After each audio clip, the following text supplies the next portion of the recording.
안녕하십니까. 맑은 농장입니다. 오늘은 잠깐 짬을 내서 자두 품종별 오늘의 상태를 확인을 해 볼까 합니다. 극조생종 중에 대표적인 게 홍미인 1호입니다. 뭐 대표적이라기보다도 시장에 알려져 있지 않기 때문에 뭐 대표적이라는 표현은 좀 그렇습니다만 어쨌건 극조생종인 자두가 홍미인 1호입니다. 그리고 대석 계열이 나오고, 그리고 후무사가 나오고, 뭐 그리고 왕자두, 조화, 도담, 그리고 추위, 이런 순으로 자두가 생산이 됩니다. 그래, 어쨌건 오늘은 이 자두가 이렇게 홍민 1호가 이렇게 색이 많이 온 게 있습니다. 아주 이쁘게 잘 왔습니다. 다른 것들은 뭐 아직까지 색이 끝부분만 이렇게 좀 붉으스름하게 이렇게 왔지만, 요거는 햇빛을 잘 받아서 그런지 모르겠지만 색이 잘 왔습니다. 그래서 오늘은 이제 품종별로 하나씩 따서 모아놓고 확인을 해 보겠습니다. 사실 뭐 모아놓고 확인을 해도 과일이 익은 것은 아니기 때문에 맛이나 뭐 이런 것들을 평가할 수는 없습니다. 일단 모아놓은 자두를 확인을 하러 가겠습니다. 저는 도담과 조화를 재배를 하고 있습니다. 가수원에 도담이 주로 심어져 있고, 그리고 조화가 같이 심어져 있습니다. 그리고 나머지 품종들은 시험 재배하는 품종들이거나 바이오체리처럼, 바이오체리는 이제 수분수입니다. 도담과 조화의 수분수입니다. 수분수 역할을 하는 자두를 심어서 시험 재배를 하거나 수분수로 활용하고 있습니다. 먼저 이 쿠미나 홍민 1호는 아까 홍민 1호 열매를 봤지만, 이 쿠미나 홍민 1호는 이제 색이 돌기 시작을 했습니다. 품종의 특성을 보면 이 쿠미는 수분수 역할을 주로 하는 풍산성 자두입니다. 당도도 괜찮고 열매의 모양도 이제 검붉게 익는 특성을 가진 자두인데, 시장의 반응은 좋다고 표현하기에는 조금 아쉬운 품종입니다. 즉, 향이, 당도는 괜찮지만 향이 특별하지 않다, 이런 생각이 들고, 그리고 이제 씹을 때의 식감도 특별히 이거 괜찮다, 이런 느낌을 받지는 못합니다. 좀 무른 태양 같은 그런 자두의 느낌입니다. 태양이라고 하는 자두를 얘기했습니다. 그리고 홍민 1호 열매가 극조생종 자두치고 열매가 굉장히 큽니다. 굉장히 크고 아주 탐스럽게 익습니다. 익기도. 근데 작년에 맛을 본 결과 아주 이거는 특별히 맛있다라는 느낌이 들지는 않았습니다. 그래서 올해 한 번 더 잘 익은 과일을 가지고 이제 여러 사람의 입을 통해서 확인을 해볼까 합니다. 예, 그리고 이제 알프스 왕자입니다. 이 알프스 왕자는 제가 주목을 하고 있는 품종입니다. 당도도 뛰어나고, 그리고 식감도 제가 판단할 때는 굉장히 좋습니다.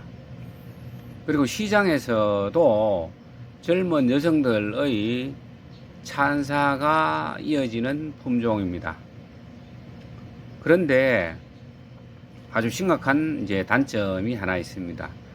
열과가 많다. 익을 때, 즉 8월 초에 익는 과일인데, 7월 말 내지 8월 초에 익는 과일인데, 숙기 즈음에 7월 하순에 비가 조금만 와도 열과가 생겨서 과일을 쓸 수가 없습니다.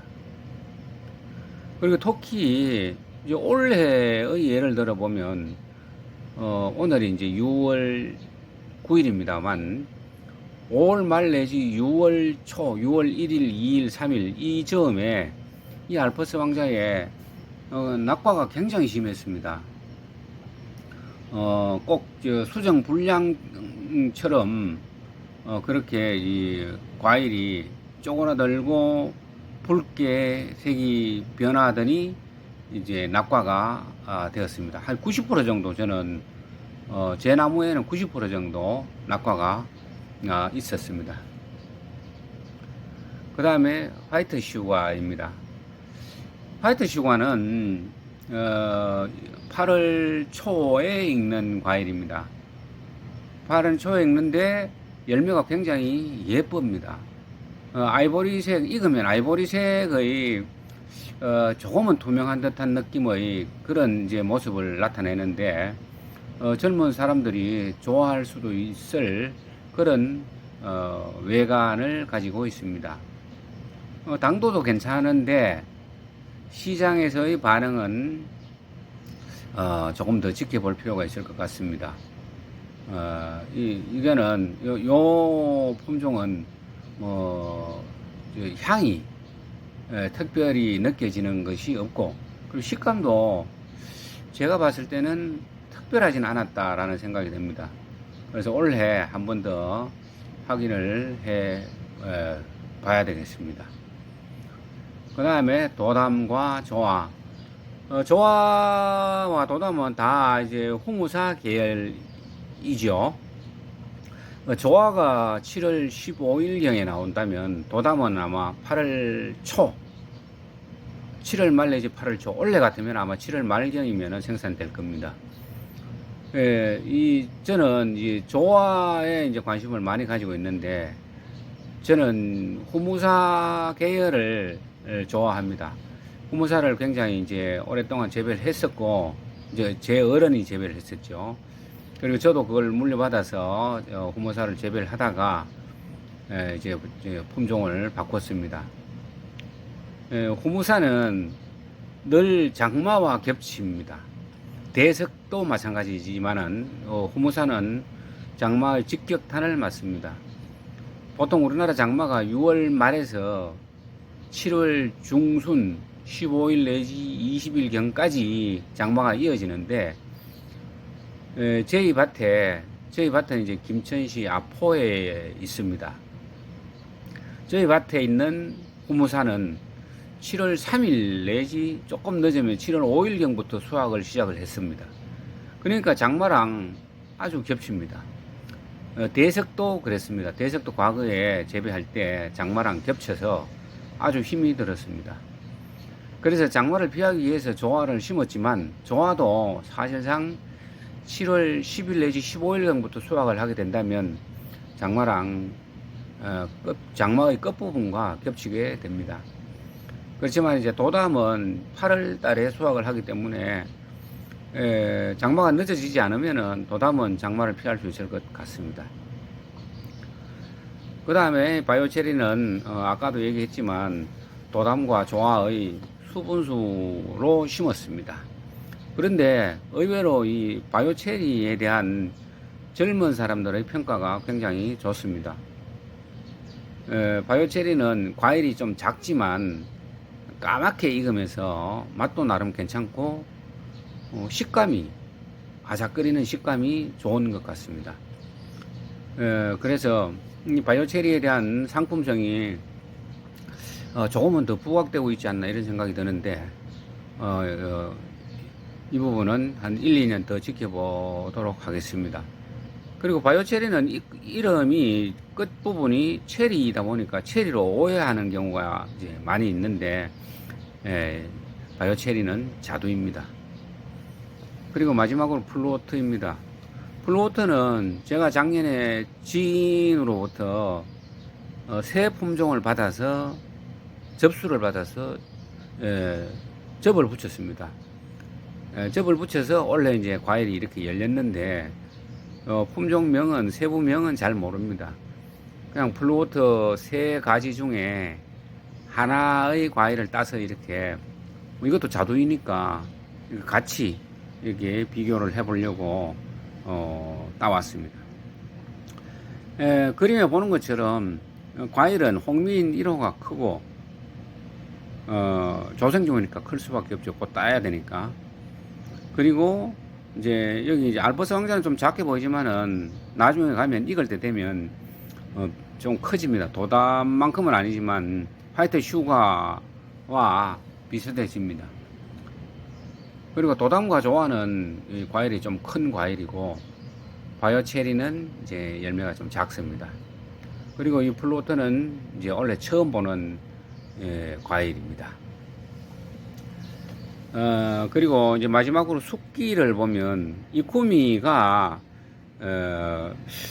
제 기억에는 7월이었었는데 지금 벌써 색이 돌고 있습니다. 지금 과일에는 안 보이지만은 제가 이걸 씹어 이빨로 이렇게 깨물어 보면 안이 붉게 색이 들어오고 있는 것을 확인을 했습니다. 그리고 홍민 1호는 여기에도 이제 빨간 빛이 돌지 붉은 빛이 돌지만은 있고 있고요. 그리고 알프스 왕자와 하이트 슈가는 7월 말 내지는 8월 초. 도담도 마찬가지입니다. 7월 말 내지는 8월 초가에 이제 있게 되고, 조화는 7월 중순, 뭐 10일 내지 15일, 늦어도 20일경부터는 수확을 하게 될 겁니다. 지역에 따라서는. 저희 김천시 아포 중심으로 보면 7월 10일 내지 15일경이 아닐까 생각이 듭니다. 그리고 바이오 체리는 7월 말 내지는 8월 초에 되면 이제 잘 익습니다. 완숙 시기가 됩니다.